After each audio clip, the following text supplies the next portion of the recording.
Hello and welcome to another video. In this video we're going to be doing the last problem of the line 75. It's actually going to be the line 76. And it's the longest common subsequence. So here, given two strings, text 1 and text 2, you want to return the length of their longest common subsequence. If there's no longest common subsequence, return 0.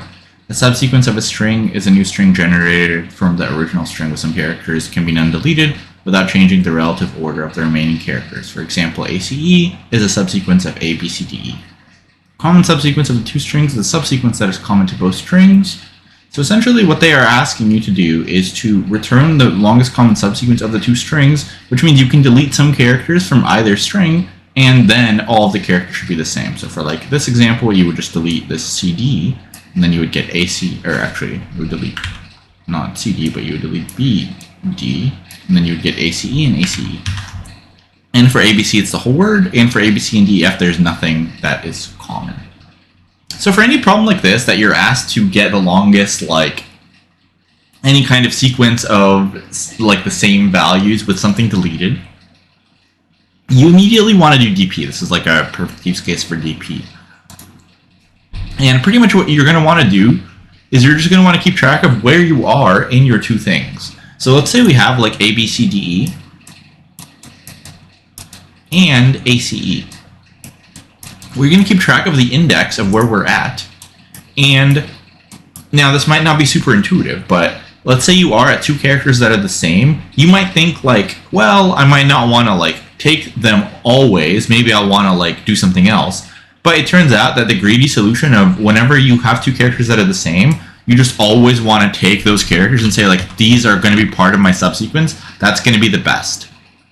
But if you did code up your solution in a way that didn't know that, right? Like let's say you were at these two characters, well, you can't take them. So what can you do? You have two choices, right? You can either move up one of these.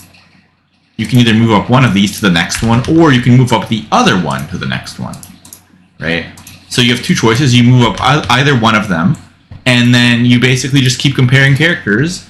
And anytime you have characters that are the same, then you can take them. But even if you wrote your code like here, if you said like, okay, let me try to take them, or let me try to move them up, it turns out taking them will always be the best solution. So we can kind of summarize this. So we'll have DP with states, and what are states going to be? It's just going to be indices where we are in the substrings. And base case. So what's a base case going to be exactly? So base case means there's nothing else to compare, and the way we're going to do that is whenever the index of one of these is out of bounds, that means there's nothing left to compare, right? That you can't have any more common characters that we're going to have. So base case, one index is out of bounds, we will return 0. And recursive, so we'll have two types of things, right? So we'll have the type where the characters are the same. So A characters are same. Then you would take that character, so that's going to be in your common subsequence. So you do 1 plus DP, and then you move both indices up. So right, so index A plus 1 and index B plus 1. And the other case where you have characters are different, and then you're going to want to take the max of moving one of them up or the other one up, right? Whichever one's better. So it's going to be like DP A plus 1 B or DP A B plus 1. Essentially, we're saying like, okay, we'll try to move one of these indices up, and then we'll try to move the other one up, and whichever one gives me the bigger substring, that's what I'll have. And that's actually pretty much it. So you literally just maintain the indices. If they're the same, you take them both and move up the indices. And if they are different, then you just say like, okay, I'll try to move this one up, get some answer, and then I'll try to move this one up, get some answer. And then I'll try to get the better one. And then we are obviously going to do caching here as well, and that's pretty much it. And we are going to do caching here with an array because, so I think speed-wise, caching with an array as opposed to an object when you have two states is a little bit faster, because even though you are allocating that extra memory ahead of time, you're doing like really fast lookups, right? When you do like array of index ij, it's really fast. But the problem with an object is you're going to have to like make a key and then check the key, right? Because when you have these two strings, like how do you make a key that's unique? So that is a little bit longer. So we're actually going to do caching with an array. I think if you were doing like Python, dictionary caching is still pretty fast with a tuple, but in JavaScript or TypeScript, I'd probably recommend caching with an array if you have multiple states that you need to actually make like a custom key. Like you can't just say like, let me take index 1 plus index 2 or something, because that's not going to work. Like you can have the same one. So in order to make a custom key, you can do like index 1 comma index 2, make this all a string, something like that. But that takes time, right? So I would recommend doing an array. Now the downside with an array is you do have to initialize every single state, where with an object that's not necessarily the case, but lookups are faster. So we're going to use an array here, but you can use an object if you want to. Okay. So what we're going to do is we're going to get the length of these two strings. So we can say like const m or something equals text1.length, and then n text2.length, and then we're going to make a cache here, and it's going to be a 2D array. So we'll say it's going to be a number array, and the way we're going to make it is we're going to say it's going to be a new array of length m, and we can fill it with whatever we want, like -1 or something. Doesn't really matter here.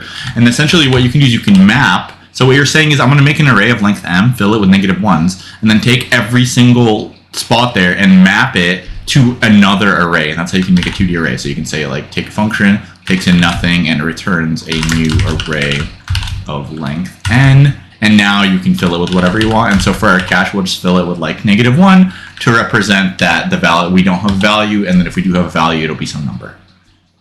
And so, for example, if m and n were 3, what would happen is you would make an array first with like something like this, and then you would say like, okay, for all of these values, instead of the value, let me create another array here of 3 of these. And so you would do this for every single value, and then that's how you get a 3x3 array. I think the ways of making, I don't know if someone knows like great ways of making 2D JavaScript arrays or TypeScript arrays. They're not great, like it's okay, but it's kind of not super convenient. Like I think list comprehensions in Python are a lot more convenient than this kind of thing, but this is like a kind of pretty easy way to do it. I think you can also give it like an object with like a length property as well. Like in the JavaScript and TypeScript, there's like 50 ways of doing something, which is like one of the things I honestly hate about it. But yeah, this is one way to do it. And so now we are going to make a DP function. So we'll say const DP will be a function that will take so it'll take 2 indices. So we can call this like I and j if we want to or something. I, number, j, number, and it will return a number. And the number is going to represent the length of the longest common subsequence. I think it's just complaining that we don't have an output yet. Okay.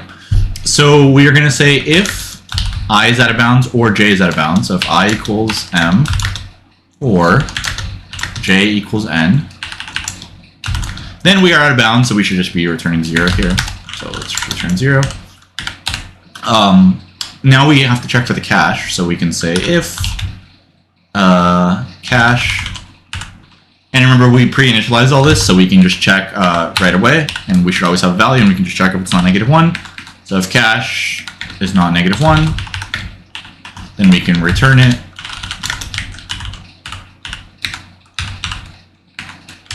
Okay, so now we have our visited cache. Now we have one more case where if the values are equal, so if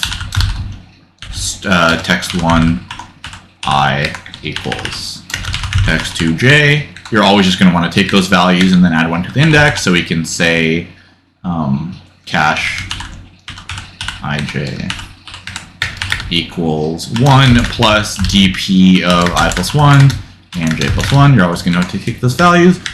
And then finally, I think we can have an else if here actually. If this, actually we don't need an else if because we're returning, never mind.